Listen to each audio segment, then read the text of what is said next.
মাদকাসক্ত, তার কাছে আমার কোনো ইজ্জত নেই। ঠিক আছে, এইখানে যে হুজুররা অনেক সুন্দর সুন্দর কথা বলছে, আমরা জানি যারা হইলো মাদক শরাব পান করবে, হুজুররা বোধহয় বলছে যে এমন জাতীয় পদার্থ, পুষ ময়লা টয়লা এই সমস্ত খাওয়াবে সেদিন হাসরের দিন, তখন নাকি এগুলোর গন্ধ একটু যদি পৃথিবীতে আসতো আমরা সুস্থ হয়ে বাঁচতে পারতাম না।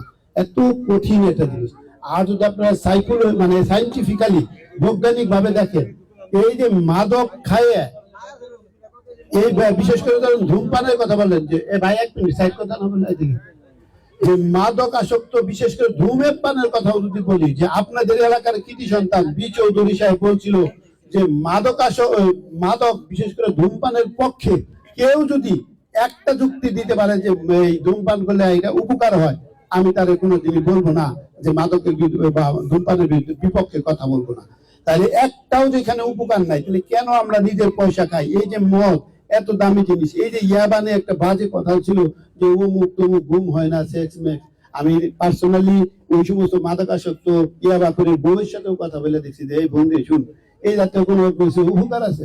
স্যার জীবনে আরো রসাতলে যায় সব, বুঝছেন? তো এই জিনিসগুলো আপনারা দেখবেন, আমি কাউরে সাহায্য না, এটা আমার ঘাম উঠেতে ওই সিগিরি আমি করতে চাই না।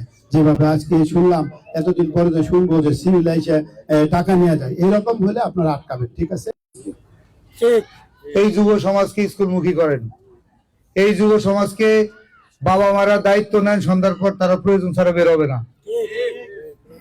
এই জায়গায় ঠিকঠাক একটু আসতে বলতেছেন কেন? এই ছেলে মেয়েদের ভিতরে রাখেন। আমি যদি মানে শৃঙ্খলার মধ্যে আসি, আমার দ্বারা কিন্তু নেগেটিভ কিছু করা সম্ভব। এই বাচ্চাদেরকে স্কুলে পাঠান, এরা সন্ধ্যায় বের হবেন, এরা কোথায় যায় কি করে বাবা মারা একটু খবর নেন। রাষ্ট্রপ্রধানেরও, বর্তমান প্রধানমন্ত্রীরও একটা বক্তব্য, মাদক, জুয়া, চাঁদাবাজি, তিনটা চলবে না। এখন সেও বলতে পারবে, আমিও বলতে পারবো, আপনিও শুনতে পারবেন। তাহলে করবেটা কি? দেশটা আমার, কিন্তু এই বাঘ বাড়ি আমার না, গোসাইবাগ আমার না। আমি কালকে চলে যাব, আমার দিয়ে কাজ করেন আপনি। আমার ভুল থাকলে আমারও কারেকশন করেন। বলা সহজ। আমি জাহাঙ্গীর ভাইয়ের আন্তরিকভাবে ধন্যবাদ জানাই। সে জোর করে আমাদেরকে আজকে অনুষ্ঠানটা করছে এই রোজার দিনে। পরিবর্তন শুধু মুখে না, মুখে অনেক কিছু বলা সম্ভব। আজকে থেকে এখন থেকে এই দুইটা ফ্যামিলি মাদক বিক্রি করবে না, নামাজ শুরু হয়ে গেছে। যদি মাদক বিক্রি করে তারা এখানে থাকবে না, তাদের প্রয়োজন আমি থাকবো অথবা চলে যাবো। বক্তব্য রেখেছেন, তাদের বক্তব্য অনেক কিছু স্পষ্ট হয়েছে যে মাদকের বিরুদ্ধে আমরা সবাই সোচ্চার, মাদক থেকে আমরা দূরে থাকব। একটা ফ্যামিলিতে একটা ছেলে যদি মাদকাসক্তি হয়, তাহলে সে ফ্যামিলি একেবারে ধ্বংসের সম্মুখীন। কারণ আমার চোখে দেখা অনেক ফ্যামিলি আছে যে একটা মাদকাসক্ত ছেলে তার ফ্যামিলিকে কিভাবে নির্যাতন করেছে, কিভাবে ধ্বংস করেছে।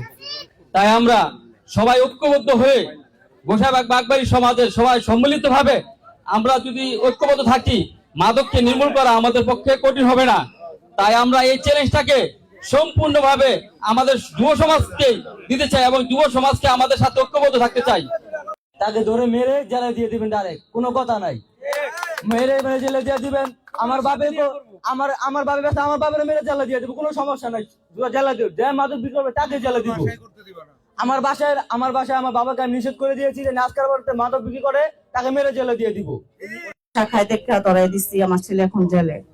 তারপরে আমার স্বামীর সাথে আমার অনেক যুদ্ধ চলছে যে তুমি এটি করো না। আমি 4 বার করে আমার স্বামীর সাইডা গেছি। কয়দিন আগে ফেসবুকে সাইডা দিচ্ছে আমি মাদক উৎখাত করতে চাই।